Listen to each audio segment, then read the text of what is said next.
Hello everyone, আসসালামু আলাইকুম। আপনারা সবাই কেমন আছেন? আশা করি ভালো আছেন। কাছে কিংবা দূরে যে যেখান থেকে আমার ভিডিও দেখছেন, আপনাদেরকে জানাচ্ছি আন্তরিক ধন্যবাদ।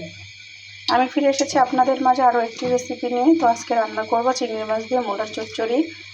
কড়াইতে তেল বসিয়ে দিয়েছি, তেলটা গরম হয়ে গিয়েছে। এখন দিয়ে দেবো পেঁয়াজ কুচি। পেঁয়াজটা ভেজে নেব। পেঁয়াজটা ভাজা হয়ে গিয়েছে। এখন দিয়ে দিব হলুদ, মরিচ, লবণ, ধনিয়ার গুঁড়ো। দিয়ে দিব কিছুটা গরম পানি, দিয়ে মশলাটা ভালো করে কষিয়ে নেব। আসলে মশলাটা যত ভালো কষাবেন তরকারি খেতে খুবই মজাদার হয়, টেস্টি হয়। মশলাটা কষানো হয়ে গিয়েছে, খুব ভালো করে কষিয়ে নিয়েছি। এখন দিয়ে দিব মূলো।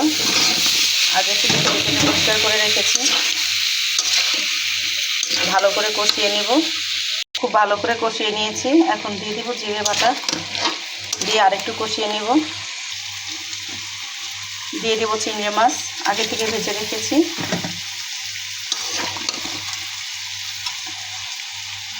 দিয়ে একটু কষিয়ে নিব।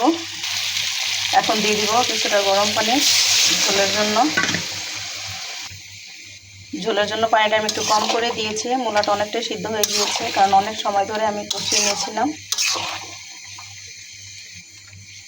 ভুল হলে ক্ষমার দৃষ্টিতে দেখবেন। আসলে দেখা যাচ্ছে সাধারণ রান্না, তো আমি সবসময়ভাবে সাধারণভাবে রান্না করি, কিন্তু মাশাআল্লাহ খেতে খুবই মজাদার হয়, টেস্টি হয়, দেখতেও কালারফুল হয় মাশাআল্লাহ। তো দেখেন মাশাআল্লাহ কালারটা কতটা সুন্দর হয়েছে। আমি ঝোলটা পুরোপুরি শুকিয়ে নিব। আমি ঝোলের পানিটা একেবারে শুকিয়ে নিয়েছি।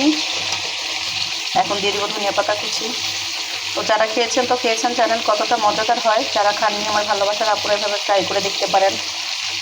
ভাবতে পারেন যে মূলার তরকারি মজা হয় নাকি, খেয়ে দেখতে পারেন। মাশাআল্লাহ খুবই মজাদার হয়। মূলা কিন্তু আমিও খুব একটা পছন্দ করি না, কিন্তু আপনার ভাইয়া পছন্দ করে, তো যে ওনার জন্য রান্না করতে করতে এখন দেখি খুবই মজা হয় এভাবে রান্না করলে। বাচ্চারাও পছন্দ করে। তো পরিবেশনের জন্য এখন আমি নামিয়ে নিব। হয়ে গিয়েছে চিংড়ি মাছ দিয়ে মূলার চচ্চড়ি। বিশ্বাস করবেন না, দেখতে যতটা লোভনীয় হয়েছে, খেতে তার চেয়ে বেশি মজাদার হয়েছে। এভাবে ট্রাই করে দেখতে পারেন,